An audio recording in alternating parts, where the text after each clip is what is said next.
Oh Lord, I'd you like to know where she's now. Oh Lord. Salve resenheiros, esse aqui é o Resenha Gospel, eu sou o Vinícius. E eu sou o Alisson. E hoje nós vamos falar sobre relacionamento com Deus, o que falar para o Pai diante dele, né?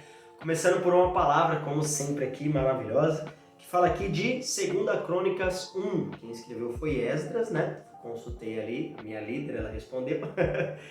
E aí ela fala uma coisa muito legal, porque imagina se Deus falasse para você assim: eu quero saber o que você quer que eu faça. Imagina se Deus te fizesse essa pergunta, se ele te perguntasse o que você quer dele. Você pode pedir qualquer coisa, o que você pediria? E naquele momento Salomão pediu sabedoria e conhecimento para governar o povo. Então 2 Crônicas 1, 11 e 12 diz assim: Deus disse a Salomão: já que este é o desejo do seu coração e você não me pediu riquezas, nem bens, nem honras, nem a morte dos seus inimigos, ou seja, Salomão não pediu nem vida fácil, né? E nem uma vida ali com dinheiro, com nada disso, ó. Nem vida longa, mas sabedoria e conhecimento para governar o meu povo, sobre o qual eu te fiz rei, Salomão.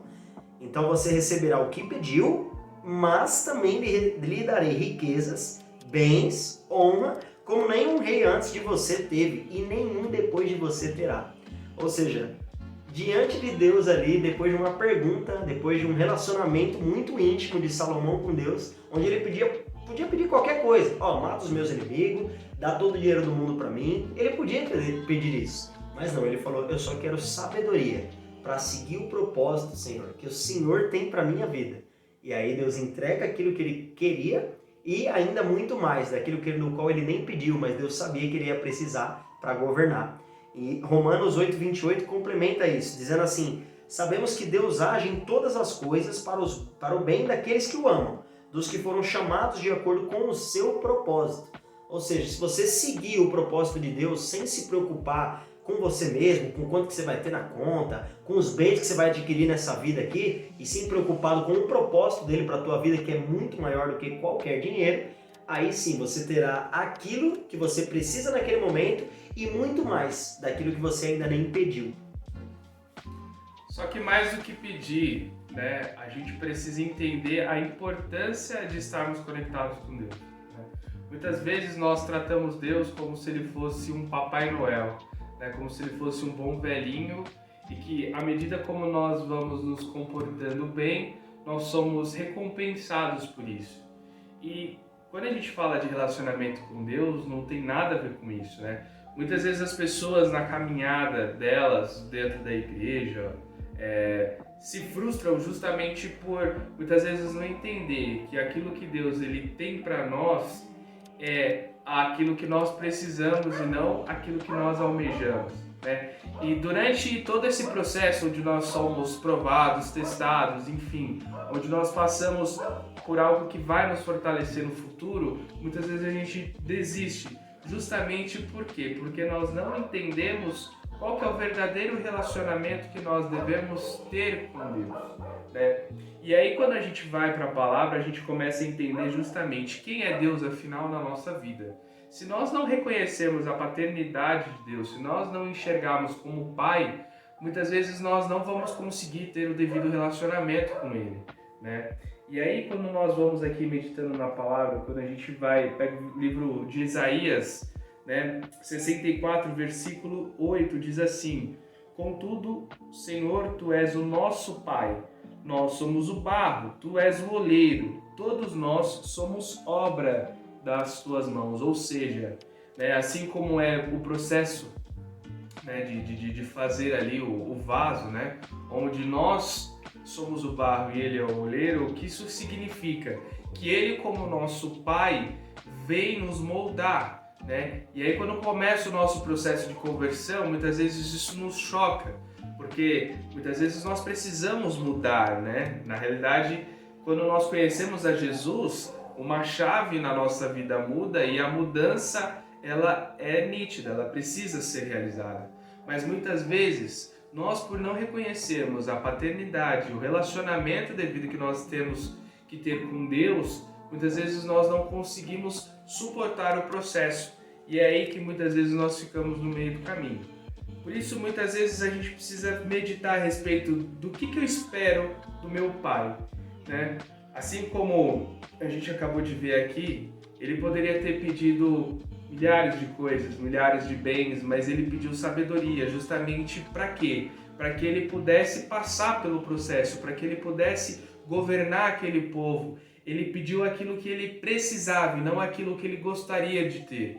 E uma coisa foi consequência da outra, né? A partir do momento em que ele se posicionou e Deus reconheceu no coração dele algo genuíno, as bênçãos elas foram uma consequência disso, né? E aí quando nós vamos também meditando em Mateus 11, versículo 28, venham a mim todos os que estão cansados e sobrecarregados, e eu darei descanso a vocês.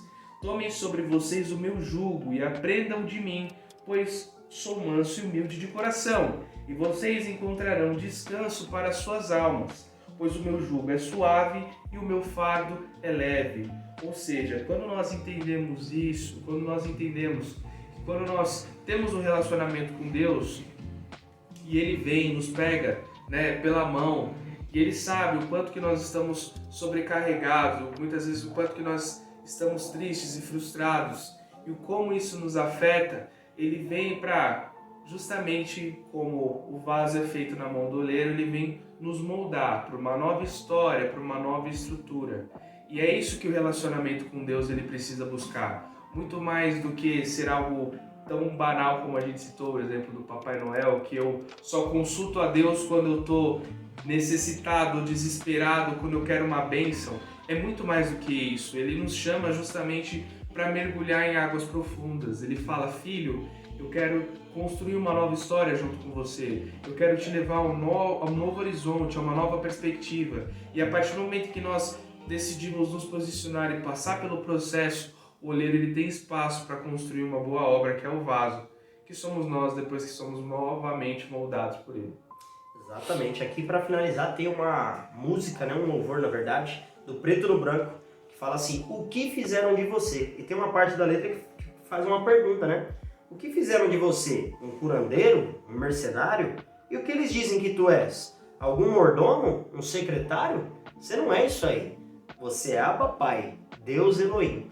Né? Então esse louvor ele diz muito sobre isso. Porque eu mesmo já passei muitas vezes por isso. Né? Eu falava assim, não, eu vou para a igreja ali logo cedo, né? Que aí eu já faço aquela com Deus, depois eu já vou para casa, né? Tô tranquilo. De boa, já paguei uma penitência, né? Porque meio que por obrigação mesmo, só para, né, não tomar castigado. Sabe aquele que, não, assim, eu não vou pecar aqui, que senão Deus vai me castigar. E na verdade, o segredo disso mesmo, na verdade, ali está no temor. Não, eu não quero é desagradar a Ele. Eu não quero só consultar Ele. Não é como o Alisson falou, né? Ele é um pai, Ele vai te dar aquilo que você quer. Mas você não deve buscar só quando você está precisando, né? Quantas vezes a gente vê, não, preciso falar com meu pai, a situação apertou, né? E eu falo pai biológico mesmo. Situação apertou, preciso falar com meu pai. Mas quantas vezes você lembrou dele ali, em um momento simples ali, quantas vezes você entregou um sacrifício, um presente ou alguma coisa para ele?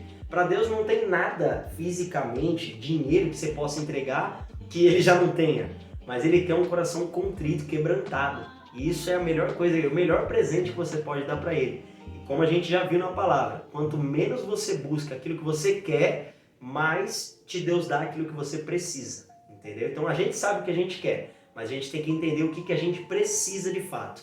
E a melhor forma de consultar o que a gente realmente necessita naquele momento, ou para a nossa vida, é com quem já sabe o nosso futuro, que é o próprio Deus.